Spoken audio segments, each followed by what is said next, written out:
بسم اللہ الرحمن الرحیم نحمده ونصلی ونسلم علی رسول الکریم اما بعد۔ درس حدیث کے سلسلے میں آج حضرت مستورد ابن شداد، یہ صحابی رسول ہے اور یہ مسلم کی حدیث ہے۔ وہ فرماتے ہیں کہ جناب نبی کریم صلی اللہ علیہ وسلم نے دنیا و آخرت کی مثال بیان فرمائی۔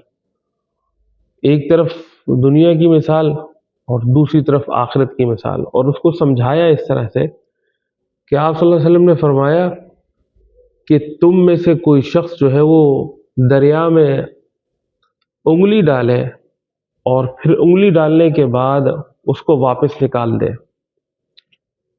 واپس نکالنے کے بعد انگلی پر جو پانی کی مقدار آئی ہے، اس کے مقابلے میں جو سمندر کی حیثیت ہے وہ آخرت کی حیثیت ہے، اور یہ جو انگلی پر پانی آیا ہے اس کی مثال جو ہے وہ دنیا کی ہے۔ پھر فرمایا کہ دنیا کی مثال اس سے بھی کم تر ہے۔ یہ سمجھانے کے لیے جناب رسول اللہ صلی اللہ علیہ وسلم نے اس طرح سے مثال دی۔ اور اگر ہم اپنا عمل دیکھتے ہیں، رسول اللہ صلی اللہ علیہ وسلم کی اس مثال پر اگر ہم غور کرتے ہیں، ایک طرف سمندر ہے جس میں انسان جو ہے وہ پورا کے پورا اگر پانی کے اندر غوطہ لگاتا ہے تو پورا کے پورا ڈوب جاتا ہے، اس کے اندر غرق ہو جاتا ہے، ختم ہو جاتا ہے۔ دوسری طرف صرف ایک انگلی ہے اور انگلی کے اوپر بھی تھوڑی سی مقدار میں پانی ہے، جس کو چند لمحوں کے بعد سوکھ جانا ہے، ختم ہو جانا ہے۔ یعنی آخرت جو ہے وہ اتنی وسیع ہے کہ جس کی کوئی حد نہیں ہے، اور دنیا جو ہے وہ اتنی سی ہے کہ چند لمحوں کے اندر جو ہے وہ ختم ہو جائے گی۔ لیکن یہ رسول اللہ صلی اللہ علیہ وسلم نے صرف اور صرف مثال بیان کی ہے۔ در حقیقت اس کو ایک اور مثال سے بھی ہم سمجھ سکتے ہیں۔ وہ دوسری مثال اس طرح سے کہ جس گویا جب ہم ماں کے پیٹ میں تھے، ماں کے پیٹ میں ہمیں دنیا کے متعلق جو ہے وہ کچھ بھی علم نہیں تھا۔ پھر جب ہم اس دنیا میں آئے تو ہم نے دنیا کو، اور بچہ جب اس دنیا میں آتا ہے تو وہ روتا ہے۔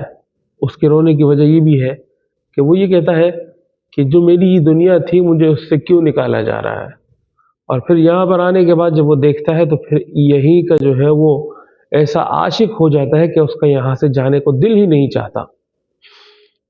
یہاں بسنے کے لیے وہ اتنا مگن ہو جاتا ہے کہ یہاں کے ایک مخصوص قسم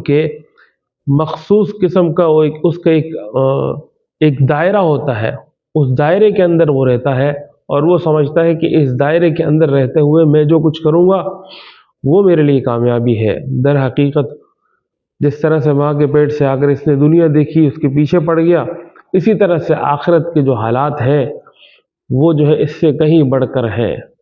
اگر وہ کامیابی کے ہیں تو بہت ہی لذتوں والے اور بہت حسین مناظر ہیں، اگر وہ ناکامی کے ہیں تو بہت وحشت ناک، خوفناک، ڈراؤنے قسم کے مناظر ہوں گے۔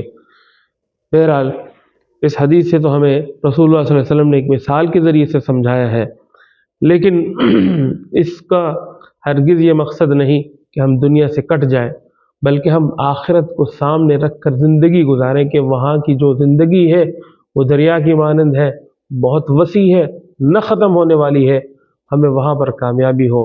دعا فرمائے اللہ تبارک و تعالی جو ہے ہمیں آخرت کی کامیابی نصیب فرمائے۔